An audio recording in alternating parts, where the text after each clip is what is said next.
All right, so let's get this show on the road. All right, so talking about biomes today, and just going to introduce you to the general biomes that we can find on the planet. All right, so a biome are ecosystems that have similar types of climax communities. Climax communities are the final type of wildlife that will live in an area. Such as here in Georgia, in the southeastern United States, a climax community would be primarily hardwoods, like your oak trees, the elm trees, poplars, things like that, with just a few pine trees scattered in. And that would be the final community that was reached. Climax communities are reached when you start from nothing, like bare rock or dirt, like when a field is clear cut, and then small things start growing back. And you know how it starts with weeds and grasses, and then it'll move to little shrubs, and then you'll get your pine trees, and if you wait years and years, decades, even centuries, then you will actually reach your climax community. And so that climax community is what actually determines what biome and ecosystem is found in. All right? So biomes that are located on land are simply called terrestrial biomes. And those located in any body of water are called aquatic biomes. Now, in the aquatic biomes, there's two major types. You have your marine biomes and you have your freshwater biomes. Marine biomes are saltwater biomes. So those are the ones that are mainly made up of oceans and coastal waters. And there are several lakes that fall into these, but primarily your oceans and your coastal waters.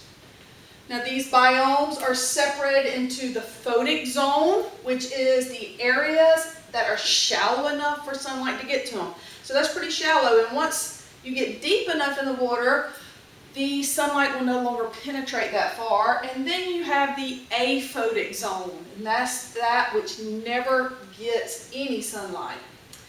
Now where rivers meet oceans, so you got fresh water flowing into salt water, that fresh water mixes with the salt water, and this forms a different type of ecosystem called an estuary ecosystem. And they're pretty neat because there's a lot of things that go on in estuary ecosystems. Animals have to have some very neat adaptations to live in this because sometimes they're in fresh water, sometimes salt water, so they're pretty neat. And then you have the intertidal zone. The intertidal zone is an ecosystem found between the high tide and the low tide marks. Now if you've ever been to the beach and you played in tide pools, so a lot of little kids like to do that, you are actually playing in that intertidal zone. Intertidal zones can have entire ecosystems just in those little puddles that are around rocks and stuff. They're very specialized. So just to look at that, an example of an estuary ecosystem, some up there, and then this is showing the intertidal zone in this little area here. Then you have this thin layer at the top of the ocean. That's the photic zone because sunlight doesn't get very deep. And then everything under that, all the way down to the bottom of the ocean, which can be almost 4 miles deep, will be the aphotic zone. All right, and then you have your freshwater biomes. This is an example of some of the freshwater biomes found in Georgia. All your major lakes, those are parts of freshwater biomes. All the rivers, those all create freshwater biomes. All right, so it includes your lakes, rivers, streams, and ponds, and then that's it. Now we have the terrestrial biomes. So the entire globe, every part of land on the planet fits into a biome. These biomes are not aware of any type of political boundaries. They are just based on the ecosystem, those climax communities, the weather patterns, things like that. And so you can see in this map all the primary biomes that you can find on the planet and where you will find them.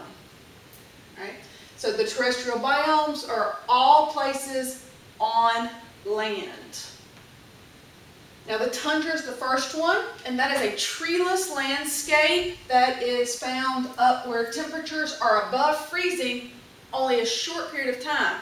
Now the reason why the tundra is treeless is because it has a layer of permafrost. And permafrost is solidly frozen ground, and the top of the ground only thaws out just a little bit. And so trees can't grow because they can't get any roots there. So it is characterized by that layer of permafrost, which is permanently frozen ground. That's why we don't have trees. But it has lots and lots of plant life, lots and lots of animal life, just not going to have any big trees. Then the taiga, which is also called the boreal forest, is the northern coniferous forest. Now, a conifer is an evergreen tree that creates pine cones. So we have conifers here. Our pine trees outside are conifers. But up here, it's all the ones that you usually think of as your pretty Christmas trees, your spruce and things like that. Those are the conifers of the boreal forest or taiga. So it is characterized by those evergreen trees. All right. The next one is the desert. And deserts are normally thought of as dry and lifeless, but they're not. They are arid, a dry region with little plant life, but they do have plant life. Okay? Deserts get very little rainfall each year, and they can be hot or cold.